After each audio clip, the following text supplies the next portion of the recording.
ಎಲ್ಲರಿಗೂ ನಮಸ್ಕಾರ. Welcome back to my YouTube channel. ನಾನು ನಿಮ್ಮ ಬಸುಪ್ರಭು.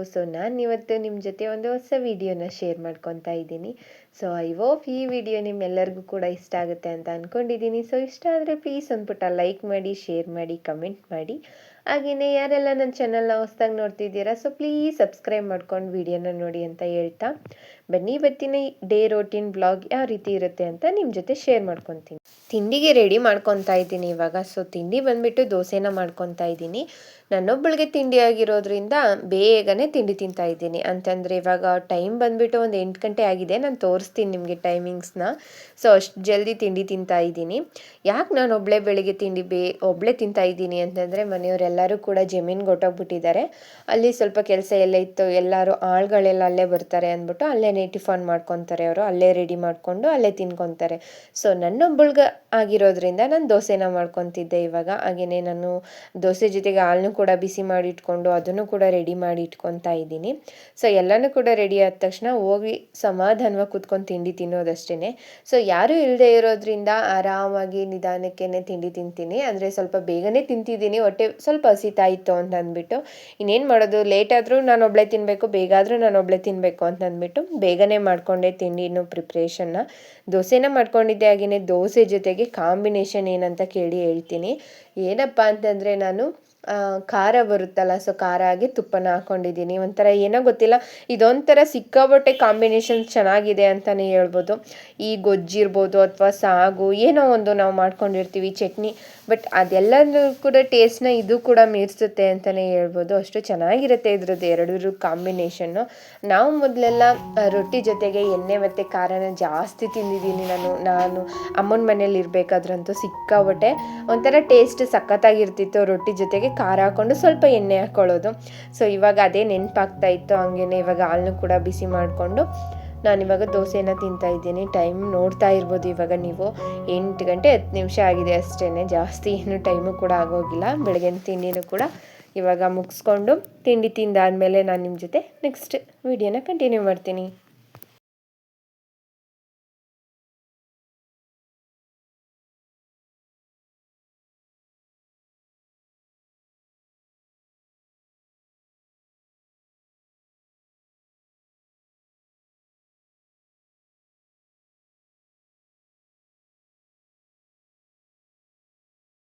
ತಿಂಡಿ ಎಲ್ಲ ಮುಗಿಸ್ಕೊಂಡಿದ್ದಾದ್ಮೇಲೆ ಇವಾಗ ಮಧ್ಯಾಹ್ನ ಸಾಂಬಾರು ಮಾಡ್ತಾ ಇದ್ದೀನಿ. ಆಳುಗಳೆಲ್ಲ ಬಂದಿದ್ರಲ್ವ, ಅದಕ್ಕೋಸ್ಕರ ಸಾಂಬಾರನ್ನ ಕೂಗಿಸಿ ಕೊಟ್ಟು ಕಳ್ಸೋಣ ಅಂತ ಅಂದ್ಬಿಟ್ಟು ಇವಾಗ ಸಾಂಬಾರಿಗೂ ಕೂಡ ಇಡ್ತಾ ಇದ್ದೀನಿ. ಜಸ್ಟ್ ಸಾಂಬಾರನ್ನ ವಿಸಿಲ್ ತೆಗ್ಸಿ ಕೊಟ್ಟು ಕಳ್ಸೋದಷ್ಟೇ ಇದ್ದಿದ್ದು ಕೆಲಸ. ಯಾಕಂದರೆ ಒಗ್ಗರಣೆನ ಜಮೀನಲ್ಲೇ ಹಾಕೊತೀನಿ ಅಂತಲೂ ಕೂಡ ಹೇಳಿದರು. ಹಾಗಾಗಿ ಸಾಂಬಾರನ್ನು ಕೂಡ ನಾವು ಕೂಗಿಸಿಟ್ಬಿಡೋಣ ಬೇಗನೆ ಅಂತಂದ್ಬಿಟ್ಟು ಅಲಸಂದೆ ತರಕಾರಿ ಎಲ್ಲ ಹಾಕಿ ಸಾಂಬಾರನ್ನು ಕೂಡ ಕೂಗಿಸಿಡ್ತಾ ಇದ್ದೀನಿ. ಸಾಂಬಾರ್ದೊಂದು ದೊಡ್ಡ ಕತೆ ಅಂತಲೇ ಹೇಳ್ಬೋದು. ಇಷ್ಟೊಂದು ಸಾಂಬಾರೆಲ್ಲ ಮಾಡಿಬಿಟ್ಟು ಬಟ್ ಲಾಸ್ಟಲ್ಲಿ ಕೆಲಸ ಎಲ್ಲ ಬೇಗ ಜಲ್ದಿ ಮುಗ್ದೋಯ್ತು ಅಂತ ಅಂದ್ಬಿಟ್ಟು ಆಳುಗಳೆಲ್ಲ ಹೊಟ್ಟೋದ್ರಂತೆ. ಸಾಂಬಾರು ಸಿಕ್ಕಾಬಟ್ಟೆ ಮಿಕ್ಕೊಂತು. 2 ಡೇಸ್ ಅದೇ ಸಾಂಬಾರು ಯೂಸ್ ಮಾಡಿದ್ದೀವಿ ಮನೇಲಿ ಅಂತಲೇ ಹೇಳ್ಬೋದು.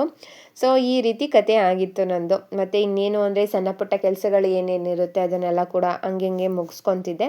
ಸಾಂಬಾರ್ದೊಂದೇ ಮೇಜರ್ ಅಲ್ವಾ, ಯಾಕಂದರೆ ಅದೊಂದು ವಿಸಿಲ್ ತೆಗ್ಸ್ಕೊಂಬಿಟ್ರೆ ಬೇರೆ ಏನು ಕೆಲಸ ಇರಲ್ಲ. ಜಸ್ಟ್ ಅದನ್ನು ವಿಸಿಲ್ ಕೂಗೋಕ್ಕಾದ್ರೂ ಹಾಕಿದ್ರೆ ಬೇರೆ ಕೆಲಸಗಳು ಮಾಡ್ಕೋಬೋದು, ಇಲ್ಲ ಸುಮ್ಮನೆ ಆರಾಮಾಗಾದ್ರೂ ಇರ್ಬೋದು ಅಂತ ಅಂದ್ಬಿಟ್ಟು ಇದನ್ನು ಕೂಡ ಮಾಡ್ಕೊತಾ ಇದ್ದೀನಿ. ಫಸ್ಟೇ ಸಾಂಬಾರಿಗೆ ಇಡೋದಕ್ಕಿಂತ ಮುಂಚೆನೇ ಕುಕ್ಕರಲ್ಲಿ ಬಿಸಿ ನೀರು ಇಟ್ಟಿದ್ದೆ. ಬೇಗ ವಿಸಿಲ್ ತೆಗ್ಸ್ಕೊಬೋದು ಅಂತ ಅಂದ್ಬಿಟ್ಟು ಈ ತರಕಾರಿ ತೊಳೆದ ನೀರಾಗಿರ್ಬೋದು ಅಥವಾ ಈ ಸೊಪ್ಪು ತೊಳೆದಿರೋ ನೀರಾಗಿರ್ಬೋದು, ಇದನ್ನು ವೇಸ್ಟ್ ಅಂತೂ ಮಾಡಲ್ಲ ನಾನು.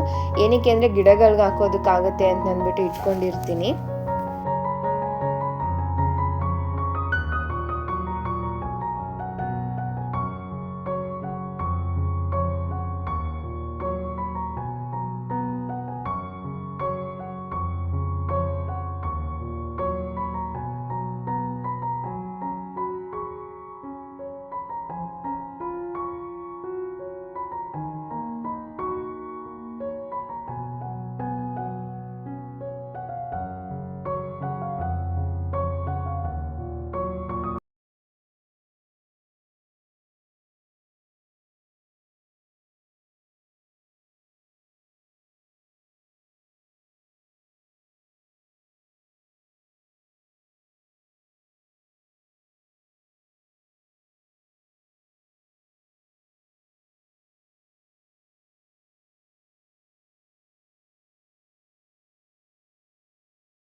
ಅಡುಗೆ ಮನೆಯೂ ಅಷ್ಟೇ ಆವಾಗಿಂದ ಆವಾಗಲೇ ಸ್ವಲ್ಪ ಕ್ಲೀನ್ ಎಲ್ಲ ಮಾಡ್ಕೊಂಡಿದ್ದಾದಮೇಲೆ ಇವಾಗ ನೀರೇನು ಇಟ್ಕೊಂಡಿದ್ದೆ ತರಕಾರಿ ತೊಳೆದಿರೋ ನೀರೆಲ್ಲನೂ ಕೂಡ ಇವಾಗ ತೊಗೊಂಡು ಬಂದು ಗಿಡಕ್ಕೆಲ್ಲ ಹಾಕ್ತಾ ಇದ್ದೀನಿ.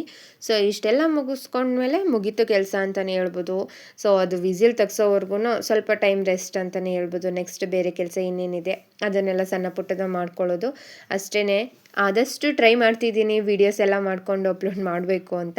ಕೆಲವೊಂದು ಸತಿ ಟೈಮ್ ಸಿಗುತ್ತೆ, ಕೆಲವೊಂದು ಸತಿ ಟೈಮ್ ಸಿಕ್ಕಲ್ಲ. ಸಿಕ್ಕಿದ್ರೂ ಕೂಡ ಮೂಡಿರೋದಿಲ್ಲ ಮಾಡ್ಕೊಳ್ಳೋದಕ್ಕೆ. ಸೊ ಹಾಗಾಗಿ ಎಷ್ಟು ಸಾಧ್ಯ ಅಷ್ಟು ಕ್ಯಾಪ್ಚರ್ನ ಮಾಡಿಕೊಂಡೆ. ಅದಾದಮೇಲೆ ಮತ್ತೆ ಮಧ್ಯಾಹ್ನ ಆದಮೇಲೆ ಏನು ವ್ಲಾಗ್ ಏನು ಕಂಟಿನ್ಯೂ ಮಾಡಲಿಲ್ಲ. ಮತ್ತು ಸಂಜೆ ಬಳೆ ಇತ್ತು ಗ್ರೀನ್ ಕಲರ್ ಬಳೆ, ಸೇಮ್ ನನ್ನ ಸೈಜ್ದು ಬಳೆನೇ ಕರೆಕ್ಟಾಗಿ ಸಿಕ್ಕಿತ್ತು. ಸೊ ಅದನ್ನು ಹಂಗೇ ಒಂದೊಂದು ಡಜನ್ 2 ಕೈಗೂ ಹಾಕ್ಕೊಂಡಿದ್ದೆ. ಸೊ ಯಾವ ಥರ ಕಾಣಿಸ್ತಿದೆ ಅಂತ ಅಂದ್ಬಿಟ್ಟು ಹಂಗೇ ಒಂದು ವೀಡಿಯೋನ ಕ್ಯಾಪ್ಚರ್ ಮಾಡ್ಕೊಂಡಿದ್ದೆ. ಅದನ್ನು ಶೇರ್ ಮಾಡ್ಕೊಳ್ಳೋಣ ಅಂತ ಅಂದ್ಬಿಟ್ಟು ಅದನ್ನು ಕೂಡ ವೀಡಿಯೋ ಮಾಡ್ಕೊತಾ ಇದ್ದೆ. ಸೊ ನೋಡ್ತಾ ಇರ್ಬೋದು ಎಷ್ಟೊಂದು ತುಂಬ್ದಂಗೆ ಕಾಣಿಸುತ್ತೆ ಬಳೆ ಅಂತಂದ್ಬಿಟ್ಟು. ಗೊತ್ತಿಲ್ಲ, ಇಷ್ಟೊಂದು ಬಳೆ ಎಲ್ಲ ಒಂಥರ ಹೆವಿ ಅಂತ ಅನಿಸುತ್ತೆ ಹಾಕೊಳ್ಳುವಾಗ. ಅಂತಂದರೆ ಹಾಕೊಳ್ಬೋದು ಯಾವಾಗಂದರೆ ಏನಾದರೂ ಫಂಕ್ಷನ್ ಇರಬೇಕಾದ್ರೆ ಅಥವಾ ಏನೋ ಒಂದು ಸಮಥಿಂಗ್ ಸ್ಪೆಷಲ್ ಆಗಿರೋ ದಿನ ಒನ್ ಡೇ ಅಷ್ಟೇ ಹಾಕೊಬೋದು. ಬಟ್ ಜಾಸ್ತಿ ಇಷ್ಟೊಂದು ಬಳೆನ ಹಾಕ್ಕೊಂಡು ಮನೇಲೇ ಇರಬೇಕು ಅಂದರೆ ಒಂಥರ ಅನಿಸ್ತಾ ಇರುತ್ತೆ. ಒಂಥರ ಗೊತ್ತಿಲ್ಲ ಅದು ಫೀಲು. ಸೊ ಹಾಕು ಒಂದು ಎರಡು ಬಳೆ ಅಂತ ಅನ್ನಿಸ್ತಾ ಇರುತ್ತೆ. ಬಟ್ ಹಳೆ ಕಾಲದವ್ರನ್ನ ನೆನೆಸ್ಕೊಂಡ್ರೆ ಅಮ್ಮ ಆಗಿರ್ಬೋದು, ಅವರೆಲ್ಲರನ್ನೂ ಕೂಡ ನೆನೆಸ್ಕೊಂಡ್ರೆ ಈ ಹಳ್ಳಿ ಜನಗಳಾಗಿರ್ಬೋದು, ಅವರಂತೂ ಎಷ್ಟೊಂದು ಸಿಕ್ಕಾಪಟ್ಟೆ ಬಳೆ ಹಾಕ್ಕೊಂಡಿರ್ತಾರೆ. ಅಂದರೆ ಕೈಗೆ ಇದೇ ರೀತಿ ಒಂದೊಂದು ಡಜನ್ ಬಳೆ ಹಾಕಿರ್ತಾರೆ. ಯಾರೂ ಕೂಡ ಕಡಿಮೆ ಬಳೆ ಹಾಕಿರಲ್ಲ. ಬಟ್ ಈ ನಮ್ಮ ಜನ್ರೇಷನಲ್ಲೇ ಅಂತ ಅನಿಸುತ್ತೆ ಕಡಿಮೆ ಬಳೆ ಯೂಸ್ ಮಾಡ್ತಾ ಇರೋದು. ನನಗೂ ಒಂದೊಂದು ಟೈಮ್ ಇಷ್ಟ ಆಗುತ್ತೆ ಜಾಸ್ತಿ ಬಳೆ ಹಾಕೊಳ್ಳೋಣ ಅಂತ. ಬಟ್ ಏನಾದರೂ ಕೆಲಸ ಮಾಡುವಾಗ ಸುಮ್ಮನೆ ಸೌಂಡ್ ಆಗ್ತಾ ಇರುತ್ತೆ, ಅಯ್ಯೋ ಇಷ್ಟೊಂದು ಏನಕ್ಕಪ್ಪ ಹೆವಿ ಅಂತ ಅನಿಸ್ತಾ ಇರುತ್ತೆ. ಇಲ್ಲ ನಾನೇನಾದರೂ ಮುದುಕಿನ ಇಷ್ಟೊಂದು ಬಳೆ ಹಾಕ್ಕೊಂಡಿದ್ದೀನಿ ಅನ್ನೋ ಥರ ಫೀಲ್ ಆಗ್ತಾ ಇರುತ್ತೆ.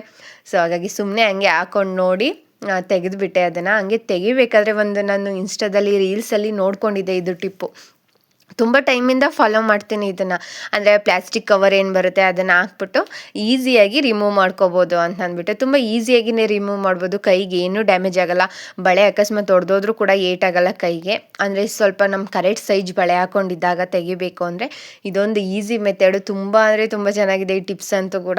ಕೆಲವೊಂದಿಷ್ಟು ಟಿಪ್ಸ್ಗಳು ಇನ್ಸ್ಟಾದಲ್ಲಂತೂ ಸಿಕ್ಕಾಪಟ್ಟೆ ಯೂಸ್ಫುಲ್ ಆಗುತ್ತೆ, ಕೆಲವೊಂದಂತೂ ತುಂಬ ಫೇಕ್ ಅಂತಲೂ ಕೂಡ ಅನಿಸುತ್ತೆ. ಯೂಸ್ ಆಗೋದನ್ನು ಯೂಸ್ ಮಾಡ್ಕೊಳ್ಳೋಣ ಅಷ್ಟೇ. ಹಂಗೆ ಅದನ್ನು ಕೂಡ ಯಾರಿಗಾದ್ರೂ ಹೆಲ್ಪ್ ಆಗ್ಬೋದು, ಗೊತ್ತಿಲ್ಲದೆ ಇರೋರಿಗೆ. ಆಲ್ಮೋಸ್ಟ್ ಎಲ್ಲರಿಗೂ ಗೊತ್ತಿರುತ್ತೆ, ಬಟ್ ಕೆಲವೊಬ್ಬರಿಗೆ ಗೊತ್ತಿರಲ್ವಲ್ಲ, ಅವ್ರಿಗೆ ಯೂಸ್ ಆಗ್ಬೋದು ಅಂದ್ಬಿಟ್ಟು ಹಂಗೆ ಪ್ಲಾಸ್ಟಿಕ್ ಕವರಲ್ಲಿ ರಿಮೂವ್ ಮಾಡ್ಬೇಕಾದ್ರೆ ಅದನ್ನು ಕೂಡ ಒಂದು ಕ್ಯಾಪ್ಚರ್ ಮಾಡಿಕೊಂಡೆ. ನಮ್ಮ ಹಿಮವದ್ ಗೋಪಾಲ ಸ್ವಾಮಿ ಬೆಟ್ಟದಲ್ಲಿ ತೇರು ಕೂಡ ನಡೀತಾ ಇತ್ತು. ಸೊ ಅದು ಒಂದು 2 ಡೇಸಿಂದ ನಡೀತಾ ಇತ್ತು.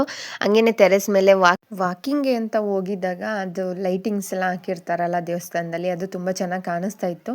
ಅಂದರೆ ಅಷ್ಟೊಂದು ಕ್ಲಿಯರಾಗಿ ನಾನು ಕ್ಯಾಮ್ರಾದಲ್ಲಿ ಕ್ಯಾಪ್ಚರ್ ಮಾಡೋದಕ್ಕೆ ಆಗಿಲ್ಲ, ಬಟ್ ಸ್ವಲ್ಪ ಕಾಣಿಸ್ತಾ ಇರ್ಬೋದು ನಿಮಗೆ. ಅದೆಲ್ಲ ಲೈಟಿಂಗ್ಸ್ ಆನ್ ಆಗಿತ್ತು. ನಾನು ತುಂಬ ಟೈಮ್ ಆಗಿತ್ತು, ನಾನು ನೋಡೇ ಇರಲಿಲ್ಲ. ಅಂದರೆ ಲೈಟಿಂಗ್ಸ್ ಡೈಲಿ ಏನು ಆನ್ ಆಗಲ್ಲ. ಸೊ ಜಾತ್ರೆ ಇತ್ತಲ್ಲ, ಸೊ ಹಾಗಾಗಿ ಆನ್ ಆಗಿತ್ತು. ಹಂಗೆ ಕ್ಯಾಪ್ಚರ್ ಮಾಡಿಕೊಂಡೆ. ಕಾಣಿಸ್ತಾ ಇರ್ಬೋದು ನಿಮಗೆ ಅಲ್ಲಿ ಲೈಟ್ ಆನ್ ಆಗಿದೆಯಲ್ಲ, ಅದೇ ಗೋಪಾಲ ಸ್ವಾಮಿ ಬೆಟ್ಟ. ನಮ್ಮ ಟೆರೆಸ್ ಮೇಲೆ ನಿಂತ್ಕೊಂಡ್ರೆ ಕಾಣಿಸುತ್ತೆ. ಸೊ ಅದಾದಮೇಲೆ ನೆಕ್ಸ್ಟ್ ಡೇ ಬಂದುಬಿಟ್ಟು ಮಧ್ಯಾಹ್ನ ಟೈಮಲ್ಲೇನೋ ಅನ್ಕೊತೀನಿ. ಸೊ ಆ ಟೈಮಲ್ಲೇ ಬೆಳ್ದನಿತ್ತು, ಬೆಳ್ದನ್ನು ಉಪ್ಪು ಖಾರ ಹಾಕೋಣ ಅಂತ ಅಂದ್ಬಿಟ್ಟು ಅದನ್ನು ಚೆಚ್ಚಿ ಎಲ್ಲನೂ ರೆಡಿ ಮಾಡ್ಕೊತಿದ್ದೆ. ಆಲ್ಮೋಸ್ಟ್ ಜಾಸ್ತಿ ಎಲ್ಲರೂ ಕೂಡ ಬೆಳ್ದನಲ್ಲಿ ಜ್ಯೂಸ್ ಎಲ್ಲ ಮಾಡ್ತಾರೆ. ಬಟ್ ಈ ಥರ ಒಂದು ಸರಿ ಉಪ್ಪು ಖಾರ ಬೆಲ್ಲ ಎಲ್ಲನೂ ಹಾಕ್ಕೊಂಡು ಅದನ್ನು ಚೆನ್ನಾಗಿ ಮಿಕ್ಸ್ ಮಾಡಿ ಇದನ್ನು ಟೇಸ್ಟ್ ನೋಡಿ ಸಖತ್ತಾಗಿರುತ್ತೆ. ಒಂದು ಸತಿ ತಿಂದರೆ ನಿಮಗೆ ಗೊತ್ತಾಗ್ಬಿಡುತ್ತೆ, ಇದು ನಮ್ಮ ಪದೇ ಪದೇ ತಿನ್ನಬೇಕಂತ ಅನ್ನಿಸ್ತಾ ಇರುತ್ತೆ. ಆಲ್ಮೋಸ್ಟ್ ಎಲ್ಲರೂ ಜ್ಯೂಸೇ ಕೂಡ ಮಾಡ್ಕೊಳ್ಳೋದು ಅಂತ ಅನ್ಕೊತೀನಿ. 90s ಕಿಡ್ಸ್ ಅಂತೆಲ್ಲ ಹೇಳ್ತಾರಲ್ಲ, ಸೊ ಆ ಟೈಮ್ನವ್ರಿಗಂತೂ ಇದು ಸಿಕ್ಕಾಪಟ್ಟೆ ಗೊತ್ತಿರುತ್ತೆ. ಈ ಹುಣ್ಸನಲ್ಲಿ ಉಪ್ಪು ಖಾರ ಎಲ್ಲ ಹಾಕೋದು, ಈ ಬೇಳ್ದನಲ್ಲಿ ಉಪ್ಪು ಖಾರ ಹಾಕೋದು, ಪ್ರತಿಯೊಂದರಲ್ಲೂ ಉಪ್ಪು ಖಾರ ಹಾಕಿ ಎಲ್ಲರೂ ಹಂಚ್ಕೊಂಡು ತಿನ್ನೋದು ಅಂತಂದರೆ ಜಾಸ್ತಿ ಸಮ್ಮರ್ ಟೈಮಲ್ಲೇ ಅಲ್ವಾ ಸಿಗೋದು. ಸೊ ಸಮ್ಮರ್ ಟೈಮಲ್ಲಿ ಅಂದರೆ ರಜಕ್ಕೆಲ್ಲ ಹೋಗಿರ್ತೀವಿ. ಸೊ ಬೆಳ್ದನ್ನೆಲ್ಲ ತುಂಬ ಚೆನ್ನಾಗಿ ಸಿಗ್ತಾ ಇರುತ್ತೆ. ಸೊ ಅವಾಗ ಅದನ್ನೆಲ್ಲ ತೊಗೊಂಡು ಬಂದು ಹಣ್ಣಾಗಿರೋದು ಅಥವಾ ಕಾಯಲ್ಲಿ ಹಾಕಿದ್ರೂ ಕೂಡ ತುಂಬ ಚೆನ್ನಾಗಿರುತ್ತೆ, ಹಣ್ಣು ಹಾಕಿದ್ರೂ ಕೂಡ ಚೆನ್ನಾಗಿರುತ್ತೆ. ಮತ್ತು ಗೌರಿಕಾಯಿ ಅಂತಲೂ ಸಿಗುತ್ತೆ ಗೊತ್ತಾ, ಅದರಲ್ಲೂ ಕೂಡ ಈ ರೀತಿ ಉಪ್ಪು ಖಾರ ಹಾಕೊಂಡ್ರೆ ತುಂಬ ಮಸ್ತಾಗಿರುತ್ತೆ ಅಂತಲೇ ಹೇಳ್ತೀನಿ. ಸಖತ್ತಾಗಿರುತ್ತೆ. ಯಾರಾದರೂ ಟ್ರೈ ಮಾಡೋರಿದ್ರೆ ಮಾಡ್ಬೋದು, ತುಂಬ ಇಷ್ಟಪಟ್ಟು ತಿಂತೀರಾ. ಒಂದ್ಸತಿ ಟ್ರೈ ಮಾಡಿ ನೋಡಿ. ಅಂದರೆ ಗೊತ್ತಿಲ್ಲದೆ ಇರೋರಿಗೆ ನಾನು ಹೇಳಿದ್ದು.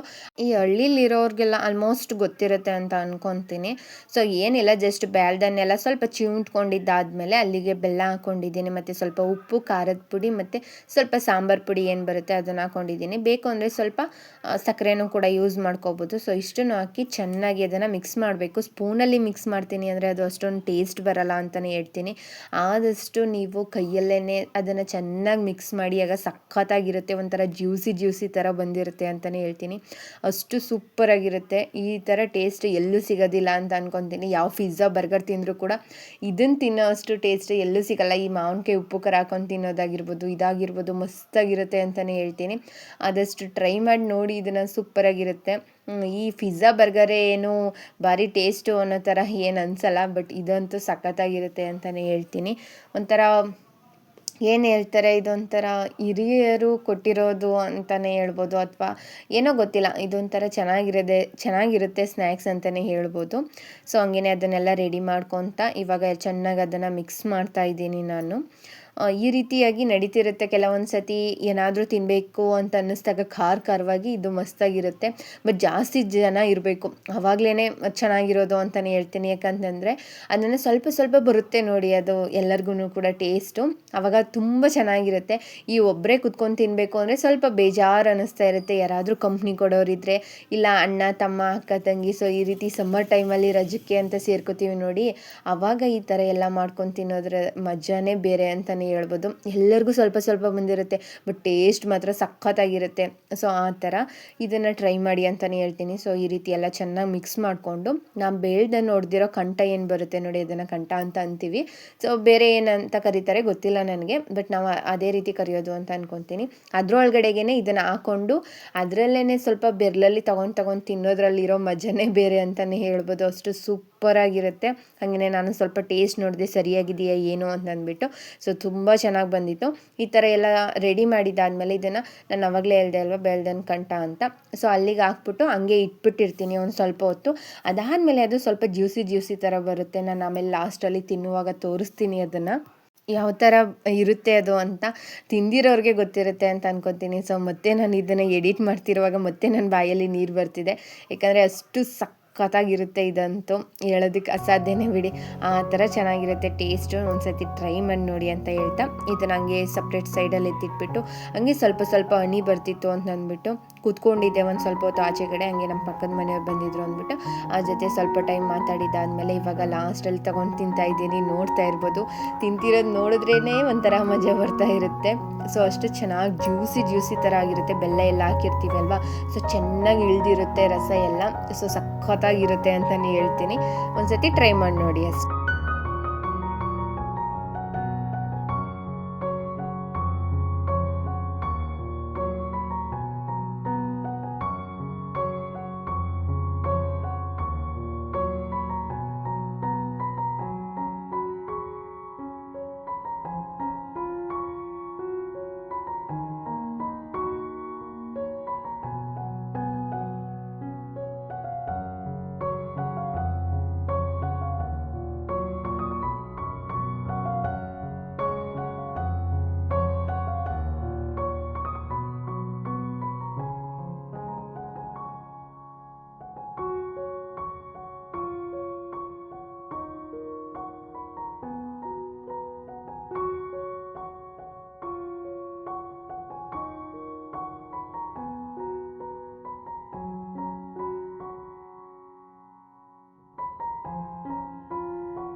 ಅದನ್ನೆಲ್ಲ ತಿಂದಿದ್ದಾದಮೇಲೆ ಸ್ವಲ್ಪ ತಲೆಗೆಲ್ಲ ಚೆನ್ನಾಗಿ ಮಸಾಜ್ ಎಲ್ಲ ಮಾಡ್ಕೊಬೇಕಿತ್ತು. ಎಣ್ಣೆ ಎಲ್ಲ ಹಾಕ್ಬಿಟ್ಟು ಹಾಗೆಯೇ ಓಡಾಡಿಕೊಂಡು ಎಣ್ಣೆ ಎಲ್ಲ ಹಾಕ್ಕೊತಾ ಇದ್ದೀನಿ. ಸೊ ಟೈಮ್ ಕೂಡ ಸಂಜೆ ಹತ್ತತ್ರ ಆಗಿತ್ತು. ಇವಾಗ ಸ್ವಲ್ಪ ಫ್ರೆಶ್ ಅಪ್ ಎಲ್ಲ ಆಗಬೇಕಾಗಿತ್ತು. ಅದಕ್ಕೋಸ್ಕರ ಇವಾಗ ಇವತ್ತಿನ ಈ ವಿಡಿಯೋನ ಇಲ್ಲಿಗೆ ಎಂಡ್ ಮಾಡ್ತಿದ್ದೀನಿ. ಸೊ ಸಿಗ್ತೀನಿ ನೆಕ್ಸ್ಟ್ ವಿಡಿಯೋದಲ್ಲಿ. Thanks for watching my video. Take care.